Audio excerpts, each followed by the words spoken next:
Glória a Deus. Semana passada eu já perguntei quem veio, então não preciso perguntar de novo. A gente falou sobre o Evangelho. Lembra que a gente falou sobre isso? Quem não veio, sugestão, abre o YouTube, escreve lá Just Church, tem um canal, você entra, você vai ver todas as pregações. As pregações desse ano são uma série. Tudo, elas são uma sequência e elas são complementares. Se você assistir uma só, como de repente você está vindo hoje a primeira vez, vai ter começo, meio e fim. Talvez tenha fim, não sei, né, como é que vai ser.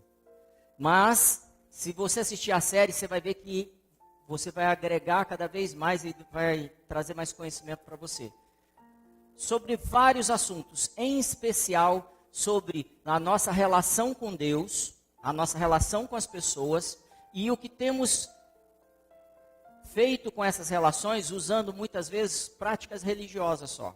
Por isso que muitas vezes nós não conseguimos alcançar objetivos tão grandes quanto às vezes a gente planeja. Amém?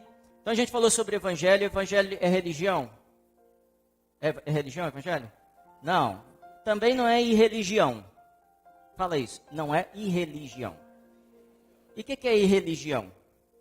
É aquela coisa etérea, relativista, que não tem ligação com nada e cada hora eu penso de uma forma.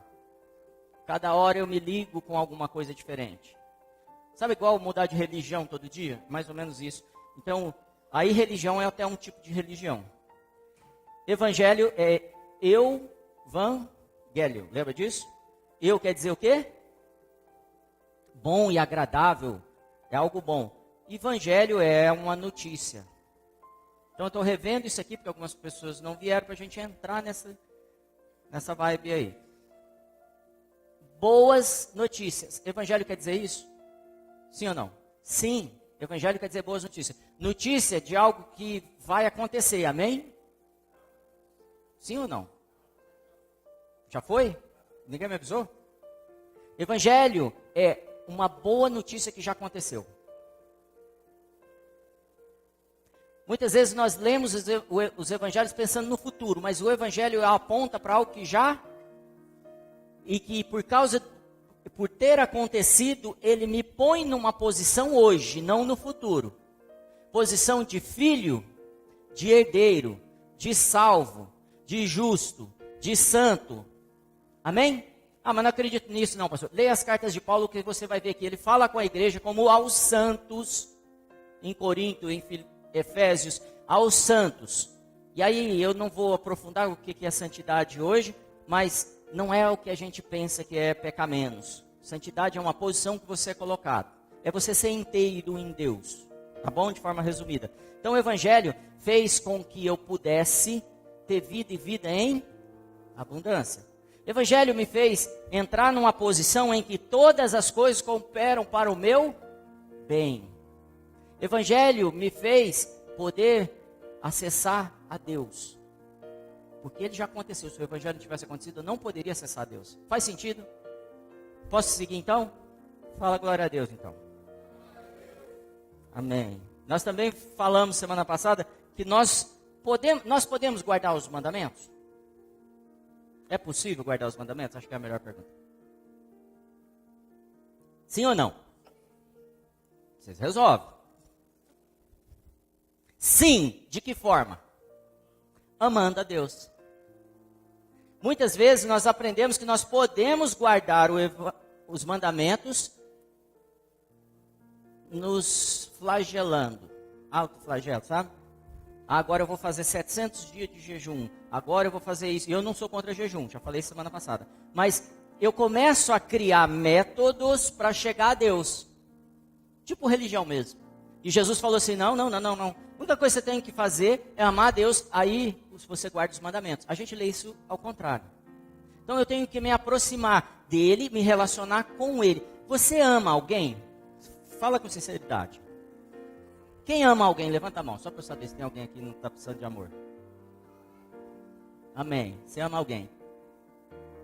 Você ama alguém que você acabou de conhecer? Você ama alguém que você nunca se relaciona? Sim? Você ama alguém que você nunca se relaciona? Não. O amor é algo que vai acontecer devido ao relacionamento. Você pode amar uma vida. Ah, eu amo a vida das pessoas que sofreram em Brumadinho. Você ama mesmo, é sério, porque Ele colocou coisas boas dentro da gente. Mas você não ama aquela pessoa, você nem sabe quem é. Faz sentido? Então, para amar pessoas, eu preciso fazer o quê? Relacionar. Quanto? Fala no Réveillon. Fala no Réveillon. Tá bom, não tá? Quando a gente relaciona com pessoas no Réveillon, a gente ama essas pessoas. Não é isso? Como assim? Eu estou falando, você está discordando de mim, irmã? Não. Então eu passo a amar a Deus quando? Quando eu vou no culto no domingo. Quando então? Quando eu tenho tempo com Ele. Sabe por quê? Quando Jesus vem na terra, tinha muito doente? Todo mundo foi curado? Por quê? O que faltou? Aproximar dele. Crer nele. E isso acontece conforme eu começo a me relacionar. Tem algumas coisas que não estão acontecendo na nossa vida porque a gente ainda não crê. E aí você vai se sentir acusado, esse pastor está falando que eu não creio, mas eu tenho fé. Tem mesmo, mas eu estou falando de mais tempo com Ele para você alcançar níveis maiores de glória. A Bíblia diz claramente que é de glória de fé em fé. Eu não sei porque eu estou falando tudo isso, nem comecei a falar, tá bom? Fé em fé quer dizer mais ou menos assim, você já teve fé para procurar um emprego e falar, eu vou conseguir um emprego? E aí você consegue um emprego. Você já teve fé para orar por uma pessoa com dor de cabeça e ela foi curada? E depois, na próxima fase, você vai orar por outra coisa, mais difícil, uma dor de dente. E aí, daqui a pouco, o câncer, já você está procurando gente doente. Porque o seu alvo é manifestar a glória de Deus na terra. Esse é o seu objetivo. Você começa a ter prazer no que Deus tem prazer. E Ele vai falar assim, esse é meu filho amado em quem tenho prazer. Por quê? Porque funciona, o meu prazer, que é curar pessoas, funciona através dele. Acho que eu não me lembro a frase que o Dani usou aqui, sobre doentes, e o plano de Deus é que as pessoas sejam curadas? Lógico que é. Só que ele não falou assim, eu vou para o céu e lá vocês orem para mim, para eu curar as pessoas. Falou isso? O que ele falou? Curem os enfermos. Eu estou indo para vocês fazerem os mesmos milagres, sinais que eu fiz e mais ainda. Esse é base nessa casa, amém? Então a gente está buscando ir por esse caminho. E aí, em João 14, verso 15, diz assim, se vocês me amam, obedecerão os meus mandamentos. Não é assim, se vocês obedecerem os meus mandamentos, quer dizer que vocês me amam. E aí a gente julga, né? Esse aqui não ama a Deus não, porque ele não está obedecendo os mandamentos. Não, talvez ele esteja no processo já de amar a Deus, já está deixando de fazer um monte de coisa errada, já está ficando parecido com Cristo, mas ele ainda não alcançou essa intimidade plena. Será que isso serve para você? Será que você está nessa fase também, de descoberta de Deus? Porque quando eu te falei assim, quando Jesus vem, se ele não curou a todos, nem todos descobriram ele. Por que ele não curou em Nazaré? Porque eles reconheceram ele como aquele fazedor de cadeira. E quando você valida uma pessoa numa área, o máximo que você vai receber é cadeira. É aquilo que você validou. É aquilo que você reconheceu. Amém? Então, às vezes um homem de Deus chega perto de você, às vezes uma mulher de Deus, às vezes um irmão, às vezes um talento, e você é bonzinho, e você não acessa o que Deus colocou nele. Às vezes você vai receber uma oração. Você fala, mas esse jovem vai orar por mim? Tipo eu. Eu vou falar algo que está lá na frente dessa mensagem, mas eu talvez repita lá na frente. Você sabe quem que ministrava no templo na época do profeta Eli?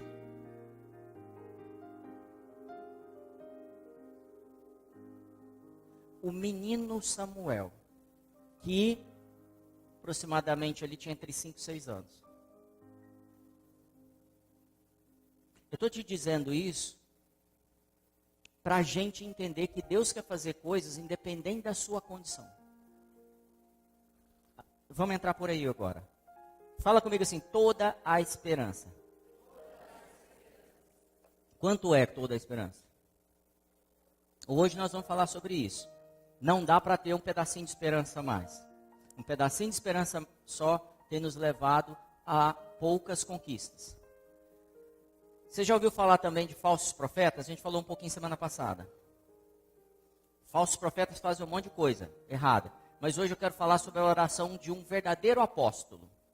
Como é que um verdadeiro apóstolo ora? Ajuda aí. Abre aí a Bíblia então, vai. Liga sua Bíblia. Efésios 1. Paulo era um verdadeiro apóstolo? Então vamos ver como é que tipo de oração que ele faz. Isso vai deixar... Isso é uma ferramenta para a gente deixar de ser infantilizado. Mesmo sendo adulto, muitas vezes somos infantilizados. Capítulo 1 de Efésios, a partir do verso 15, diz assim. Posso ler? Por essa razão, desde que ouvi falar da fé de vocês, que vocês têm no Senhor Jesus, e do amor que demonstram para com todos os santos, não deixo de dar graça por vocês, mencionando-os em minhas orações. Aí ele vai falar das orações dele. A oração de Paulo como é? Peço que o Deus de nosso Senhor Jesus Cristo, o glorioso Pai, lhes dê o quê? Um carro novo, resolva o problema de briga com a sua mulher, aquela artrite.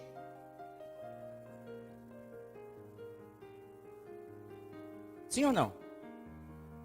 Como é que um verdadeiro apóstolo ora por uma pessoa? Eu quero que você receba uma revelação, porque eu posso resolver o seu problema físico, emocional, financeiro, conjugal, e daqui a um ano você está no mesmo lugar.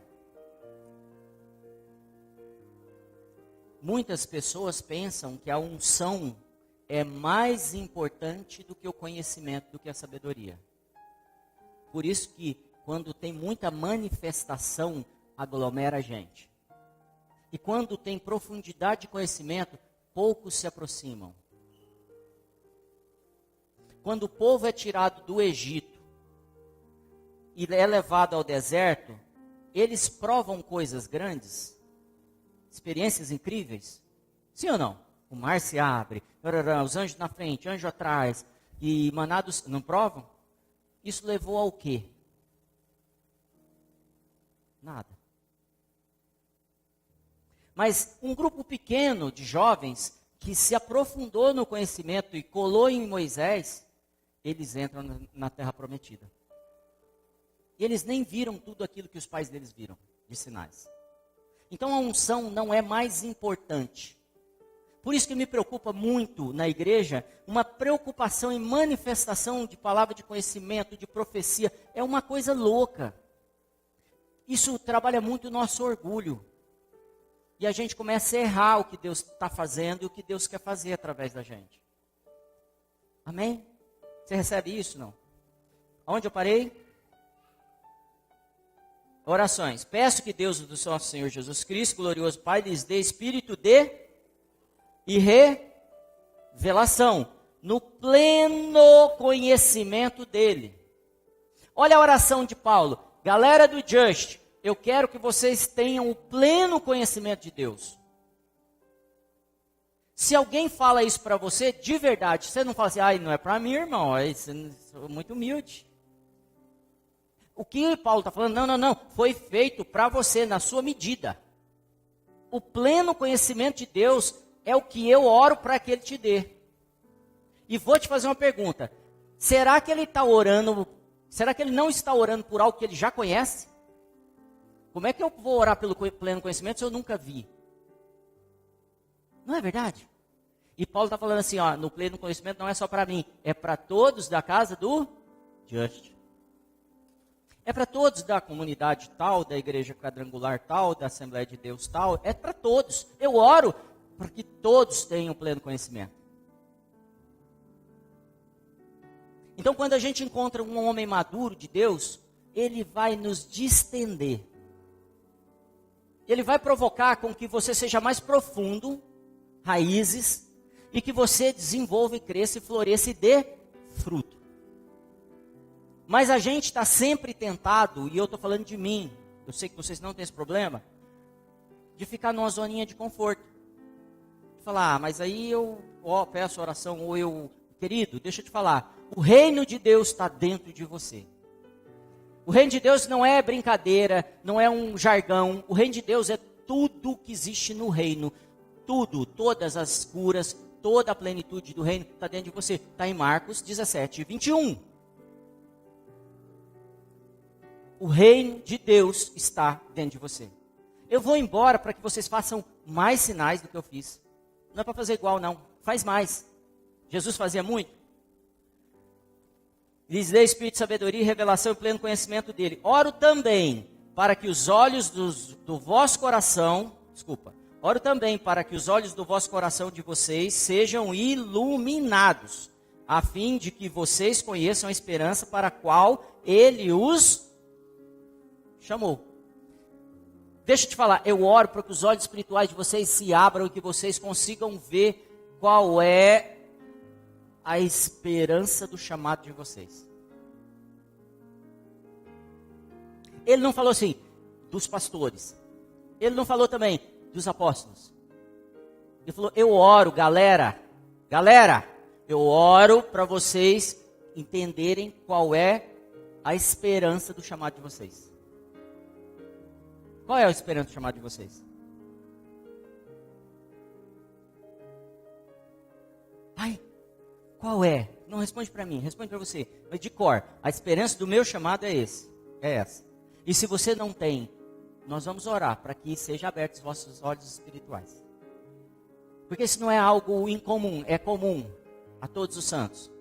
É comum a todos os filhos de Deus. É comum à família do reino que saiba qual é a esperança do seu chamado. Chamado. Lembra de Samuel? Vamos falar sobre isso primeiro. Samuel é um menino, está dormindo. Conhece essa história? E ele está dormindo do lado da arca da aliança, onde está a presença de Deus. E ele escuta, Samuel, Samuel. Aí ele levanta, vai até o sacerdote Eli, fala, Senhor, você me chamou, o que você quer? Não te chamei não, o sacerdote já está dormindo. Aí ele volta, deita. Samuel, Samuel, menino Samuel. Aí ele vai lá no sacerdote, o sacerdote fala, não te chamei, volta para a cama. Terceira vez, Samuel, menino Samuel. Menino quer dizer, você que acabou de chegar, você que ainda não teve uma experiência com o Espírito Santo, ele estaria falando seu nome agora. Menino Marcos, menino Manuel, menino Patrícia, ele está falando seu nome. Está tendo uma convocação aí para anjo no Just. Voluntários. Cadê sua vocação? Cadê a esperança de sua vocação, do seu chamado? Chamado e vocação no Novo Testamento em grego é a mesma palavra, tá bom? E aí ele vai procurar o sacerdote. Sacerdotão, você me chamou? Ele falou assim, não te chamei não. Se você ouvir de novo, você vai ler, Senhor, eis-me aqui. Pode falar. É Deus te chamando. E aconteceu. E Deus chama ele de novo e conversa com ele. Com o menino Samuel. Alguns de vocês foram chamados quando crianças. Foi ou não foi? Lógico que foi. Muitos, não foram alguns não. Muitos nessa sala foram chamados quando crianças. Você sabia que tinha Deus falando, vi umas ideias na sua cabeça assim, que hoje, você volta lá no tempo, você vai ver Deus te chamando. A minha vida foi assim. eu vivi num lar de irreligião. Minha avó, sapatinho de fogo da breia, as duas vós. As bichas terríveis de oração. Mas os meus pais, as duas vós, os dois, minha mãe e meu pai se casaram e não seguiram o evangelho. Mas me impediram de seguir engano. Eles falaram assim, cuidado com essa coisa, porque eles sabiam que estava errado. Engano dentro da igreja, inclusive. E aí, eu me sentia meio excluído, porque eu via a igreja católica, eu morava em Goiás, e lá o catolicismo era forte demais. E eu via aquelas catedrais e meus amiguinhos da escola tudo indo para a igreja, e falei assim, eu estou de fora. O que sobrava? Perguntar para Deus. Eu estou confuso, porque meus pais não me ensinam. E Deus falava, aguenta aí, estou contigo, segura. E aí, de verdade, eu senti algo assim, eu acho que eu não devo ir mesmo. Então eu não ia com meus amiguinhos. E eu não estou falando mal do catolicismo, só estou falando, não vai por esse caminho, porque eu tenho um caminho melhor para você. Para você. Com 12 anos, Deus me chamou de novo. Aí veio uma pessoa mais madura, um tio, me pegou pela mão e me formou como um mestre em teologia. Mas na verdade, era um mestre para combater os outros. Então, eu era aquela pessoa que discutia com tudo. Mas Deus falava comigo porque Ele estava me dando fundamento. Mas eu não tinha nem maturidade ainda para fazer muita coisa, mas Ele me dava fundamento. E hoje, eu estava meditando nessa palavra, e eu lembrei que Ele já estava formando em mim uma identidade. Apesar do monte de besteira que eu fiz, usando as escrituras, usando como um machado para matar os irmãos, para discutir, para calar a boca dos outros, Ele estava formando uma identidade em mim. E eu reconheço onde errei, e isso me dá sabedoria hoje. Hoje me dá sabedoria para saber tratar situações de confronto teológico. E quem está mais próximo de mim sabe disso. Dificilmente você vai me ver discutir uma certeza bíblica, um fundamento bíblico. Dificilmente. Mas dificilmente você não vai sair sem com a pulga atrás da orelha a respeito do que eu penso. É meio... Não precisamos discutir. Vamos trazer a verdade, o espírito da verdade para cá. E quando você começa a trazer, a revelação começa a vir. Amém? A palavra vocação, que a gente leu em Efésios, é a palavra vocare, que quer dizer o quê? Vocação, eu já falei aqui. Chamado. Então eu quero te perguntar qual é a sua vocação e qual é o seu chamado. Você tem certeza disso? Mark Twain diz o seguinte: os 2 dias mais importantes da sua vida são, você já sabe? O dia que você nasceu e o dia em que você descobre por que nasceu. Então o primeiro dia já foi, da maioria, maioria não, né? Todos, né? O segundo dia já foi de todos? Todos vocês já sabem por que nasceram? É improvável o nascimento, você sabe disso, né? São tantas coisas matemáticas que precisam acontecer para uma pessoa ser gerada, para que a gente esteja vivo na Terra, a gente falou isso esses dias para trás, é tanta coisa, tanta variável que é improvável. Ou seja, por que foi criada uma matemática tão precisa para criar você? Para fazer o quê? Responde para mim.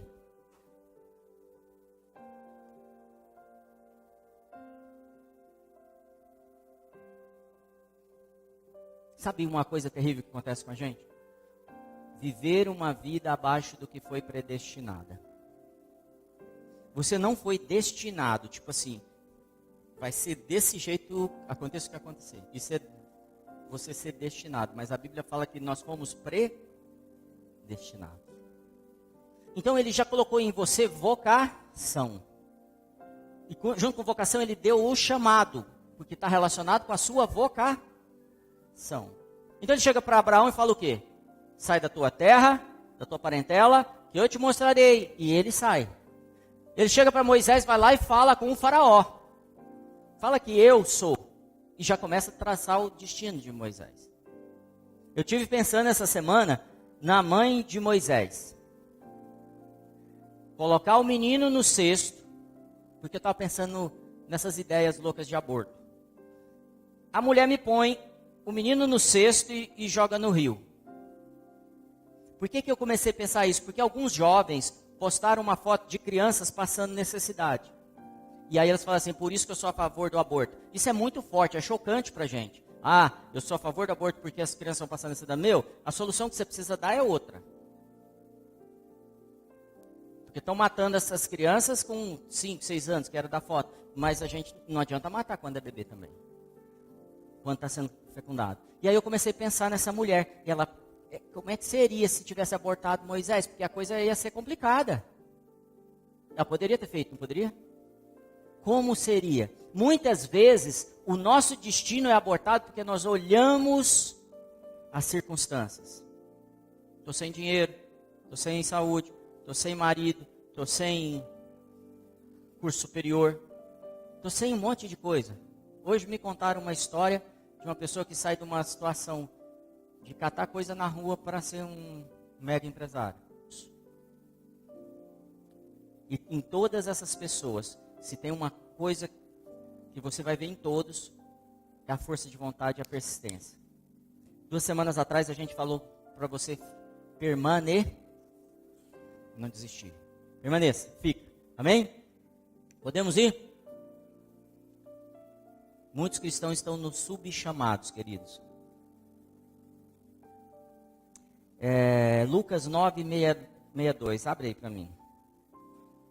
Eu vou ler para você para ir mais rápido. Ninguém que põe a mão no arado e olha para trás é apto do reino de Deus. Isso é muito duro. Então ele está falando assim, galera, quando vocês são chamados, quando a vocação de vocês é clara, e vocês põem a mão no arado, e aí chega domingo e fala, acho que eu não estou afim, eu não sei, e você diz, deixa eu te falar, é tão sério que ele fala, Jesus não alivia, não tem mimimi, não tem politicamente correto, é direto. Porque muitas vezes, normalmente a gente precisa que seja direto e objetivo. Então ele fala o quê? Se você abandona, você não é digno do reino. Porque quando você entende o reino, você entende que é uma família e você vai defender a qualquer custo. Quando você entende o que Jesus fez, saindo da posição de Deus e morrendo por mim e por você, se entregando, se sacrificando, sendo humilhado, eu começo a falar assim, eu preciso levar esse trem a sério. Não dá para eu variar em 2 pensamentos o tempo todo. Amém? Com 30 anos, Deus me chama de novo. Faz poucos dias.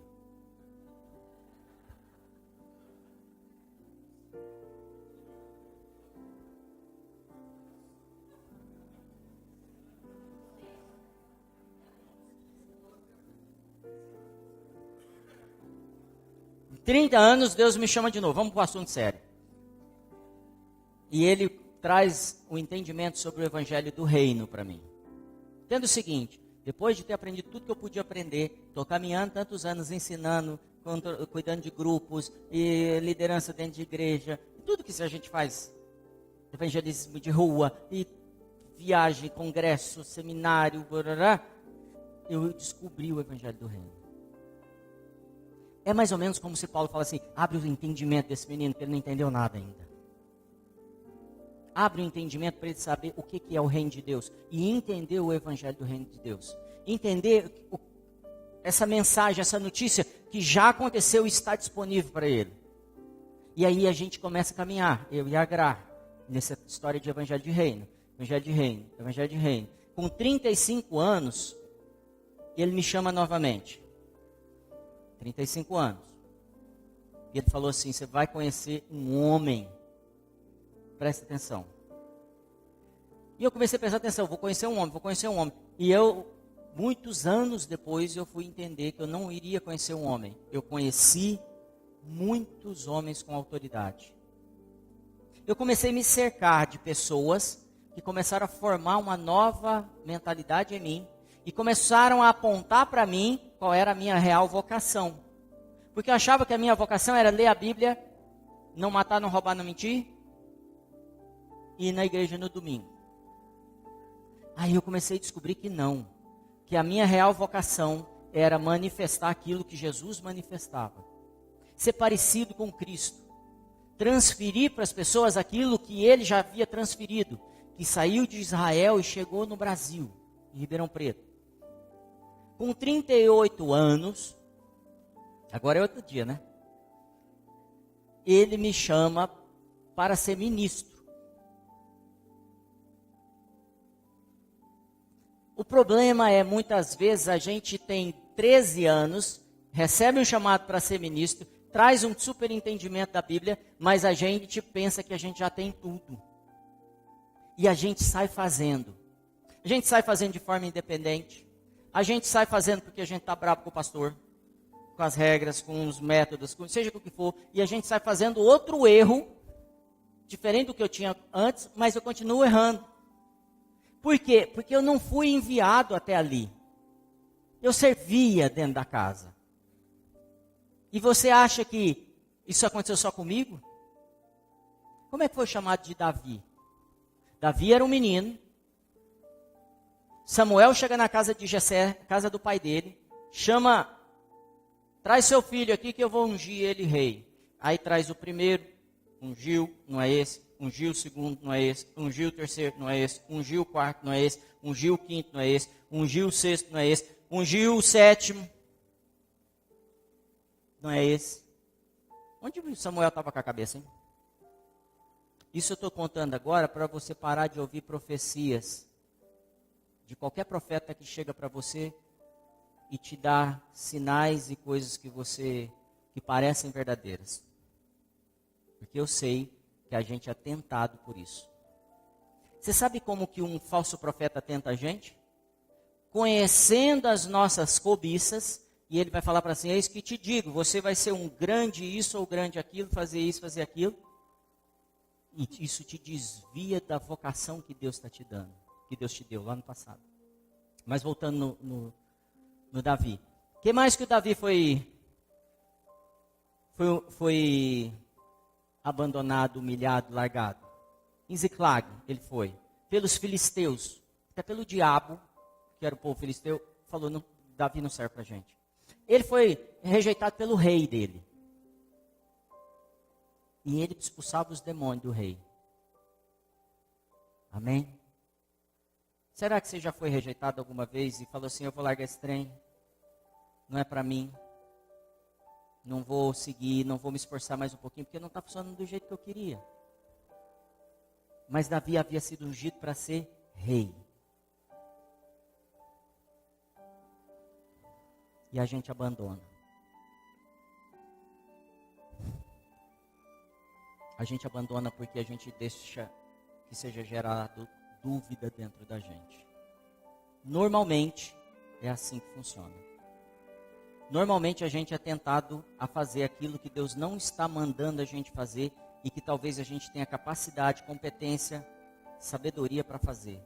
E a gente faz o que não é para fazer. E como que o diabo faz isso? Colocando dúvida de quem você é. Falando para você, se você é mesmo filho de Deus, faz isso. Você já viu uma história assim? Olha bem como que é essa história. João Batista fala assim, esse é o Filho de Deus. Falou, não falou? Esse é o Cordeiro de Deus. Vem uma voz do céu, ele está sendo batizado, tem 30 anos. Vem uma voz do céu e diz assim, esse é meu filho amado em quem tenho prazer. É meu filho. Aí Jesus sai dali, é levado para o deserto pelo Espírito Santo. 40 dias depois o diabo aparece para ele e fala assim, você está com fome? Se você é filho de Deus, transforma essas pedras em pães. Se você é filho de Deus, comece a fazer milagre. Se você é filho de Deus, faz sinais. Se você é filho de Deus, cala a boca dos contradizentes, começa a recitar a Bíblia. Se você é filho de Deus, prega alto na rua. Se você é filho de Deus, faz isso, aquilo. Se você é filho de Deus, posso ser sincero com vocês? muitas vezes nós não nos consideramos nem filhos dos nossos pais naturais. Tipo, se meus pais não me amam, meus pais me abandonam, meus pais, e às vezes abandonaram mesmo. E a gente não se considera filho. Hoje o Pai está nos chamando para nossa real posição. Mas para essa posição, eu preciso dizer não para o diabo. Eu preciso dizer não para essas dúvidas. Eu preciso voltar para a minha boa esperança. Eu preciso voltar para toda a esperança. Tudo que ele falou a meu respeito. Toda a vocação. E eu queria te perguntar. Responde para você. Qual é a sua vocação? Já tem uns 25 minutos que eu estou falando aqui, ou 30. Qual é a sua vocação? Porque é isso que ele vai trabalhar hoje aqui. Ele vai te pôr de novo na posição. Você sabia que Deus não fez ninguém para ser um insucesso? Não existe isso. Deus te fez para, no que você foi chamado, ser um sucesso. Porque se você for um sucesso no que você foi chamado, naturalmente você afeta as outras pessoas nos outros chamados. E naturalmente essas outras pessoas afetam os outros. Deixa eu te fazer outra pergunta. A Bíblia diz o seguinte: que Deus abençoa até a 1000ª geração de alguém que buscou a Deus. Não foi eu que falei. Deus fala assim, galera, até a tua 1000ª geração eu vou abençoar se você vier me buscar de coração. Até a 1000ª. Será que vale a pena buscar Deus de verdade hoje? Nem que seja pelas próximas 1000 gerações. É a mesma coisa que eu te falei, quando você acerta a sua vocação, você afeta a próxima geração. A próxima geração vai ver, uau, entendi, estou vendo Cristo nos meus pais. E naturalmente, ele alcança mais rápido. O seu vizinho, o seu cunhado, a sua esposa, marido, eles verão. Muitas vezes a gente quer resolver o problema de conjugal quando a gente não resolve o nosso problema de relacionamento com Deus. Agora deixa eu te fazer uma pergunta, porque alguns de vocês não se acham dignos. Não é para mim. Será que não existe ninguém na sua ascendência que buscou a Deus nas 1000 ascendências antes de você? Você acredita mesmo? Um dia a Gra recebeu uma palavra de conhecimento que falou assim, ó, sabe por que você foi alcançado assim, dessa forma que você está agora? Porque teve um tio, acho que da sua mãe, né? Um primo da sua mãe, assim, um homem temente a Deus, que buscou a Deus, isso, sei lá, 100 anos atrás, 3 gerações atrás, e por isso você foi alcançada. Estou contando um fato para vocês. Amém? Da mesma forma que quando a gente gera um ambiente maligno, a próxima geração é afetada. Eles aprendem tudo que é errado e são afetados por aquele ambiente. Faz sentido ou não? Então vamos tentar ir para o final aqui. Por que a gente insiste em ter outra identidade? Por que a gente insiste em lacrar no Facebook? Posso ser sincero com você, quando você vê muita lacração no púlpito, no Facebook, no Insta, onde você quiser, quando você fala assim, que você vê assim, preciso mostrar demais meus bíceps, olha a minha sobrancelha como estão perfeitas.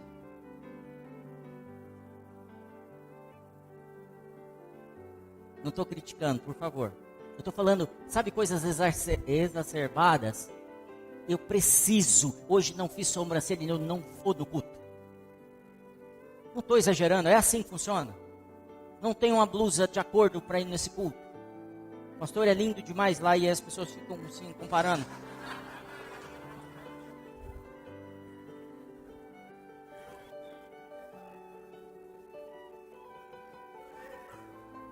Deus está vendo vocês, viu?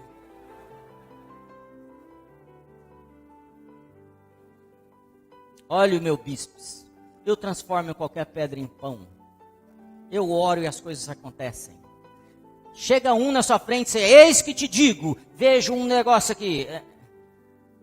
Cara, tá muita lacração, tá muito textão no Facebook e não sei o que, tá muito. Porque a gente está querendo esconder um caráter fraco. É sério, e eu não estou te ofendendo, eu estou olhando para mim, as coisas que eu estou muito lacrando aí, que eu estou muito querendo mostrar demais segurança demais. Onde eu não tenho muitas vezes. Onde mais a gente exagera mostrar que tem, é porque a gente não tem. Faz uma análise. Faz mesmo. A gente tem muita insegurança, muita carência. A gente está virando adulto infantilizado. Esse sistema que a gente viveu agora, esses últimos 20 anos, está acabando com os homens. A gente estava estudando sobre isso, né, Grande? Eu não me esqueci agora onde a gente estudou. E os homens, cara, os homens estão sendo roubados. E a gente está ficando mais fraco. Se alguém te perguntar assim, aos homens, você é homem? Você titubia para responder? Não, sou homem, sei que eu sou homem. Você perguntar para uma mulher, você é mulher? Você é brasileiro? A Patrícia não está aí, né, do Chile. Tirando ela, tem alguém mais fora do Brasil aí? Você é brasileiro? Você tem alguma dúvida que você é brasileiro? Você é branco, preto, asiático? Você tem dúvida do que você é? Não. Porque quando te pergunto se é filho de Deus, você ainda balança. Deixa eu te falar, você já foi colocado numa nova nação, você faz parte de uma família. Você é herdeiro dessa família. E para isso ser internalizado e ser verdadeiro, igual é quando te pergunto se é brasileiro, você não titubear, que é quando você vai ser perguntado, quando o diabo falar assim, você é mesmo filho de Deus? Não sei se eu sou. Então, libera um milagre dentro da sua família. Fala assim, essa porta de emprego vai ser um sucesso para mim. Libera palavras de bênção. Abre caminhos no deserto. Essa palavra é profética. Essa palavra é profética agora aqui para você. E alguém que está falando assim, eu estou vivendo um deserto. Deixa eu te falar, Deus não vai pôr florzinha no seu deserto. Deus vai abrir um manancial no seu deserto. Deus vai abrir um rio no seu deserto. Não é assim, nós vamos te tirar do deserto. Não, vou abrir um rio, vou abrir uma porta tremenda no seu deserto hoje. Vou te colocar para experimentar o que o reino do céu tem para te oferecer. Receba isso, creia nisso. Isso é uma palavra real. Não tem dúvida de quem você é, e alguém perguntar se é filho de Deus, sabe o que você tem que responder? Venha e veja. Porque é isso que Jesus responde. Você é mesmo Cristo? Vem ver. Vem ver, anda comigo. Vê, pelo menos pelas obras que eu faço. Para de procurar fazer milagre. Isso é para alguns nessa casa. Para de procurar fazer sinais, liberar profecias. Para. Porque está indo no caminho errado. Eu tenho percebido isso entre nós. Os sinais te seguirão. Você não precisa ir correr atrás deles. Pede para Deus te dar sabedoria, entendimento disso. Toda vez que você for rejeitado, tem alguém que já foi rejeitado aqui? 6 pessoas. Vocês estão bem, viu, galera? Eu nunca fui num lugar que não tivesse tão poucas pessoas rejeitadas. Deixa eu te falar, toda rejeição é uma falsa profecia na sua vida. Anota isso. Toda rejeição é uma falsa profecia na sua vida. O que a gente faz com falsa profecia? Traz a verdade para a profecia. Qual é a verdade? Quem você é. Toda vez que disserem aquilo que você não é, você deve dizer aquilo que você é. Aquilo que a palavra fala que você é. O que a palavra fala que você é? Que você é mais que vencedor. Última pergunta que eu quero te fazer. Como você escolhe as pessoas que você anda? Porque isso também vai apontar para onde você vai. Como você escolhe as pessoas que você anda? Se fosse para descrever, eu escolho assim, ou eu deixo ser escolhido. Qualquer um que aproxima de mim, eu ando no bando. Que é a maioria das pessoas, gente. A gente tem necessidade de pertencimento, está no ser humano. A gente foi criado para ser comunidade. Para casar e ser um em dois. Como você escolhe as pessoas que você anda? Tem gente que escolhe só porque a pessoa tem tanta atividade que eu me envolvo na vida dela e eu não preciso pensar, eu ando nas atividades dela. O que ela faz, eu faço junto. E eu estou ocupado o tempo todo. E você não percebe que você não tem mais tempo para Deus e nem para o seu propósito, nem para o seu chamado. É fato ou não é? A gente é levado a escolher um emprego, uma carreira, porque é o mais fácil, um caminho mais simples de eu entrar. E quando eu percebo, eu já estou tomado, a minha história foi escrita como uma sub-história daquela história que Deus planejou para mim. Aquele plano superior que Deus tem. Eric Johnson, o filho do Bill Johnson, ele explicou um negócio essa semana. Ele falou assim, para ter um amigo casual, como é que eu estou de tempo aqui? Para ter um amigo casual, a gente precisa, amém, a gente precisa de 60 horas junto mesmo, relacionando. Então, os amigos casuais que a gente tem, provavelmente a gente investiu pelo menos 60 horas com essa pessoa, batendo um papo, fazendo uma comida, comendo junto, convivendo com a pessoa. 60 horas é bastante. Quem tem 60 horas disponível aí? Em 3 meses, você tem 60 horas disponível para investir? Tenha? Ó, vocês estão bonitos mesmo, hein? Um bom amigo, você quer ter um bom amigo? Você precisa investir de 80 a 100 horas. Então, eu quero ter um bom amigo. Eu invisto de 80 a 100 horas. Quero ter um bom relacionamento com uma garota para casar com ela, ou com um garoto para casar com ele. A gente precisa ser amigo, não concorda, não? Então, eu preciso investir 80 a 100 horas com essa pessoa, para a gente se tornar um bom amigo, para poder falar, vamos casar. Aí tem gente que vai falar, pastor, você não sabe o que é paixão à primeira vista. Você quer ter um cara ou uma mulher para você falar assim, esse é meu melhor amigo ou minha melhor amiga? Sabe quanto precisa de investir? Acima de 200 horas. Ninguém se torna nosso melhor amigo sem a gente investir 200 horas. Tem casamento que eles não investem, estão juntos, mas não investiram um tempo junto. Sabe como é isso? Caminham junto, mas não se relacionam.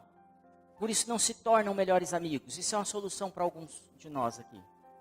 Se tornar amigo, ser aberto, vulnerável, como a Gra já ensinou aqui, um com o outro. E aí começa a viver realmente uma vida de melhor amigo. Está misturado com o casamento, está misturado com o destino, está misturado... Sabe? Por que eu estou te falando isso? Porque se tem alguém que você está andando, que não tem investido tempo em você, ela já te deu o recado. Se você não está investindo tempo nas pessoas que podem te ajudar, você também já está dando o recado. Qual é o nível de relação que você quer ter? Então, a pergunta é, quem são as pessoas que você está investindo tempo? Quem são as pessoas que você está investindo para ser de verdade seus melhores amigos? Dennis Silk diz que a nossa vida está na parte da frente da eternidade. Então, se cerque de pessoas que vão te ajudar a chegar no seu destino pleno. Talvez a gente passe 80 anos com luta, porque isso é bíblico. No mundo tereis aflição, mas eu venci o mundo. Então, eu preciso saber disso para poder chegar nessa eternidade futura. Eu queria passar um vídeo. Davi, você pode passar um vídeo para mim? Gente, me dá 5 minutos só para... Amém. Pode acender. Deu para pegar aí o que eles falaram? Vocês ouviram pelo menos o idioma que foi falado? Qual? Português. Eu acabei de te falar que foi nos Estados Unidos. Deixa eu te falar uma coisa. Quem viu a Zoe ali? Sabe quantas pessoas a Zoe estava ministrando ontem? Quase 90 mil pessoas. Quase 90 mil pessoas brasileiros ministrando lá nos Estados Unidos. Só que em novembro, a Zoe estava aqui, ministrando para você. E hoje está nos Estados Unidos e ministrando 90 mil pessoas. Deixa eu te falar, o grande lance aí não são as 90 mil pessoas. O grande lance é que está se cumprindo uma mensagem que foi profetizada nesse púlpito. Uma mensagem que o Don Lynch vem trazendo para nós aqui há muito tempo, desde que o Just nasce, falando assim, é do Brasil que vai sair um som que vai afetar o mundo. A gente está fazendo um esforço para fazer um evangelismo no mesmo modelo que a gente fazia. E o Senhor não está falando isso. É do Brasil que vai sair uma mensagem que vai evangelizar e alcançar milhares de pessoas de uma vez só. 90 mil pessoas de uma vez só. Então eu tenho acesso a pessoas que estão afetando milhares de pessoas ao mesmo tempo. Quanto eu tenho investido nisso? Porque será que esse encontro é casual? Será que essa oportunidade que eu tive de estar perto da Zoe, do César, de toda essa galera que tem ministrado junto com a gente, foi pro casual?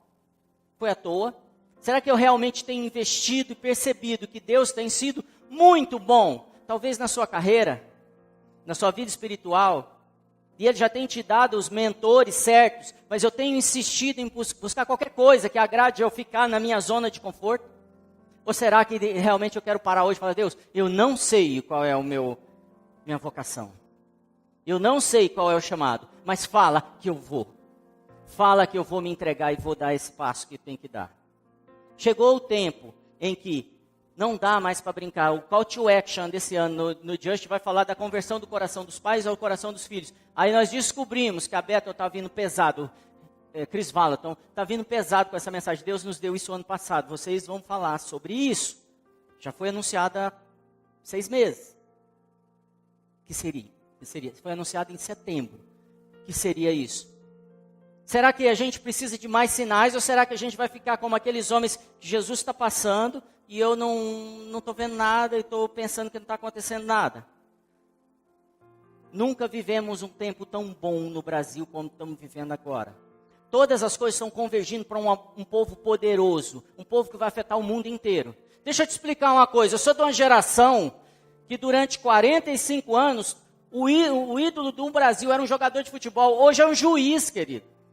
Mudou, não vai mudar o Brasil, já mudou. Nós precisamos acompanhar essa onda de Deus, de um novo comportamento, uma mudança, um impacto na mentalidade da próxima geração.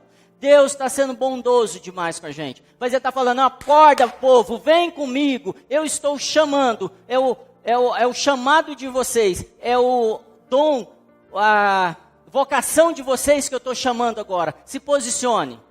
E aí, quando Ele faz isso, Pedro levanta e sai. Os apóstolos levantam e vão e seguem Ele. Paulo fala assim, fala Senhor. E segue Ele. Ele não está chamando pessoas que vão ser menos que Paulo. Ele diz assim, vão fazer mais do que eu. Ele só está falando assim, vem filho meu, vem e toma a sua posição. Vem, Vitor. E eu quero saber se você quer isso. É um tempo de tomada de decisão. Não dá mais para acusar o pastor, a religião, o vizinho, a mulher, a sogra. Não dá mais para acusar. Agora a responsabilidade é nossa. É um conceito novo na nossa vida. É falar assim, Senhor, eu abro mão do vinho velho e do odre velho e quero receber algo novo na minha vida. Vem e me enche, mas você precisa abrir sua boca. Se eu fosse, já estava de pé. Vem e me enche e me completa do teu espírito, porque não dá mais para viver como eu vivi. Porque sou eu que conheço os planos que tenho para vocês, diz o Senhor. Planos de fazê-los prosperar e não causar dano. Planos de dar a vocês esperança e um futuro. E eu quero que você declare para Ele, que você vai entregar para Ele toda a sua esperança. Enquanto você tiver um plano B, uma saída, para que você possa se socorrer, fugir, não vai acontecer, Ele não pode fazer.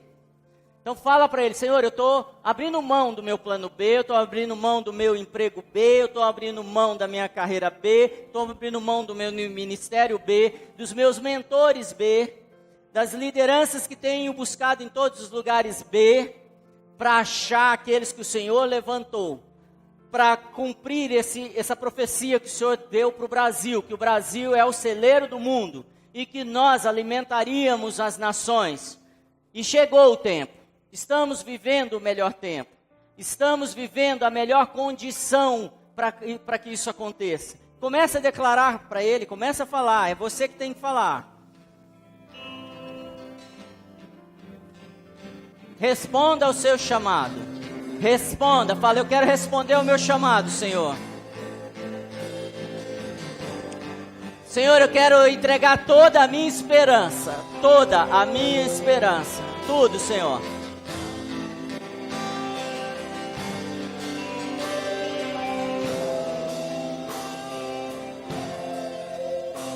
Olha para cá, por favor.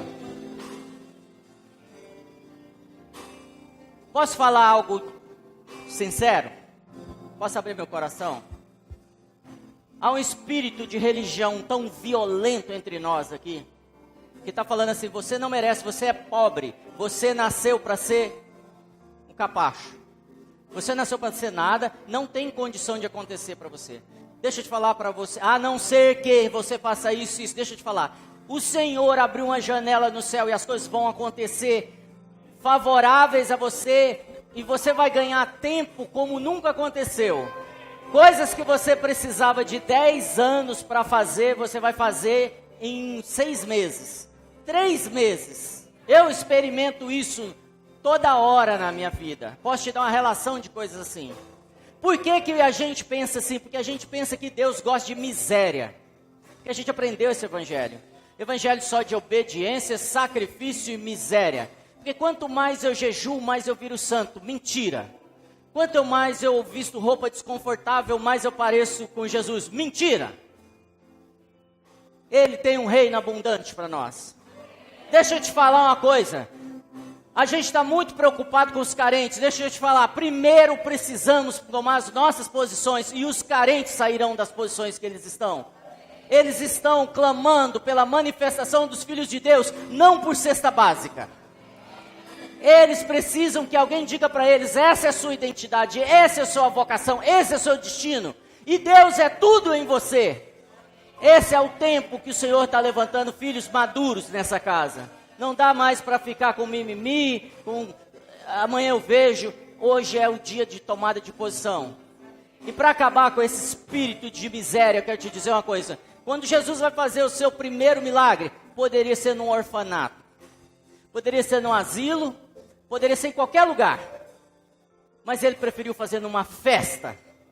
E vou te falar mais, no fim da festa, depois que todos beberam, ele pega as águas e transforma em vinho. Sabe por quê? Porque quando você lê as escrituras, você vai descobrir que existem 6 estações na Bíblia. 7 estações na Bíblia. E durante 6 estações é para a gente celebrar e comemorar o quanto o nosso Deus é bom. E o quanto Ele é abundante, o quanto Ele nos serve e nos abençoa como filhos. E quanto Ele nos dá saída, caminhos que não existem mais saídas. E aí existe uma estação que é para jejuar e buscar e se humilhar. Mas existem 6. E o Senhor fala, celebre. É isso que Ele está te falando hoje. Celebre. Celebre porque eu posso te dar tudo o que você precisa. Eu posso mudar o seu destino assim. Como mudei o destino de um cego que falava, filho de Davi, tem misericórdia de mim. Como ele mudou de uma Sírio-Fenícia que chegou, furou a fila, entrou entre os discípulos e se humilhou e falou, você dá até para os cãozinhos, dá para mim. Fala, fura a fila, se reposiciona, não tenha vergonha, fala, eu estou entrando na frente desse povo que está me atrapalhando, que está falando, cala a boca, para de gritar com o mestre. Fala assim, filho, pai, eu sou seu filho, eu estou voltando à minha posição, vem sobre mim o teu reino, vem o teu reino, faça a tua vontade em mim, Senhor, cumpre em mim o destino, a vocação, que o Senhor estabeleceu antes da fundação do mundo. O Senhor me conhecia no ventre da minha mãe. O Senhor me desenhou e projetou planos muito altos. Eu não sou nada, mas Tu és tudo, Senhor. Então vem e toma o meu coração, toma a minha mente, toma o meu destino. Muda, Senhor, a estação. Feche seus olhos, não se distraia. Vem, Senhor, e muda o meu destino. Vem com poder e glória agora. vem transformando a minha mente e abra os olhos do meu coração, para que possa saber qual é a esperança da vocação que o Senhor estabeleceu na minha vida. Vem sobre nós, Senhor, vem sobre nós, vem nos tomando. Traz a esperança novamente para cada um aqui, que venha, seja derramado toda a esperança, toda a esperança, toda a esperança sobre vocês agora.